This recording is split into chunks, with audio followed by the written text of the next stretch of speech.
ഈ ഒരു ചെറിയ ഏജിൽ തന്നെ അപ്പോൾ ഈ ഒരു നിലവരെ എത്തി. ഇതിന്ന് ഫ്രണ്ട്സിന്റെ അല്ലെങ്കിൽ ഫാമിലിയുടെ സൈഡിൽ നിന്നൊക്കെ ഉണ്ടായ ഒരു സപ്പോർട്ട് എങ്ങനെയായിരുന്നു? ഫാമിലിയുടെ സപ്പോർട്ട് ഉറപ്പായിട്ടും ഉണ്ടായിട്ടുണ്ട്, സംശയമില്ല. കാരണം എന്താ വെച്ചാൽ ഞാൻ ഒറ്റ മോനാണ്, എന്റെ ഡിസിഷൻസിനനുസരിച്ച് അവർ ഫ്ലെക്സിബിൾ ആണ്. അതുകൊണ്ട് ഫാമിലിയുടെ സപ്പോർട്ട് കൊണ്ട് മാത്രമാണ് ഞാൻ ഇവിടെ എത്തിയെന്ന് പറയാം.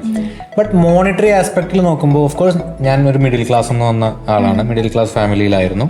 നമുക്ക് അത്യാവശ്യത്തിന് കാര്യങ്ങളൊക്കെ നടന്നു പോകാനുള്ള ഒരു ഇൻകം സോഴ്സ് അച്ഛനും അമ്മയ്ക്കൊക്കെ ഉണ്ടായിരുന്നു. എന്നാലും ഭയങ്കര ഒരു ലക്ഷറി ലൈഫ് ഒന്നും ആയിരുന്നില്ല, മിഡിൽ ക്ലാസ് ജീവിതമായിരുന്നു. അപ്പൊ അതുകൊണ്ട് തന്നെ ഈ ഫീൽഡിലേക്ക് ഞാൻ കയറി വരുമ്പോൾ എനിക്ക് അവരുടെ അടുത്ത് നിന്ന് ഇത്രയും ഒരു പണം മേടിച്ചിട്ട് തുടങ്ങിയൊരു ബിസിനസ്സോ അല്ലെങ്കിൽ പണം മേടിച്ച് തുടങ്ങിയൊരു പ്രൊഫഷനോ ഒന്നുമല്ല. ഞാൻ സ്റ്റാർട്ട് ചെയ്തത് എൻ്റെ കയ്യിലൊരു ലാപ്ടോപ്പ് ഉണ്ടായിരുന്നു, എൻ്റെ കയ്യിലൊരു മൊബൈൽ ഫോൺ ഉണ്ടായിരുന്നു. ഇത് മാത്രമായിരുന്നു എൻ്റെ ഇൻവെസ്റ്റ്മെന്റ് എന്ന് പറയുന്നത്. അതും ഞാൻ തന്നെ കഷ്ടപ്പെട്ട് മേടിച്ച സാധനങ്ങളായിരുന്നു. അല്ലാണ്ട് ഒരു വലിയ ഇൻവെസ്റ്റ്മെന്റ് വീട്ടിൽ നിന്ന് മേടിച്ചിട്ട് തുടങ്ങിയൊരു പ്രൊഫഷനല്ല. ഒന്നാമത് ഒരു സർവീസ് സെക്ടർ ആവുകൊണ്ട് അങ്ങനെ ഒരു ഇൻവെസ്റ്റ്മെന്റിന്റെ ആവശ്യമില്ല. നമുക്ക് ഒരു റൂമും ഒരു ലാപ്ടോപ്പ് ഒരു മൊബൈലും ഉണ്ടെങ്കിൽ കാര്യം കഴിയും.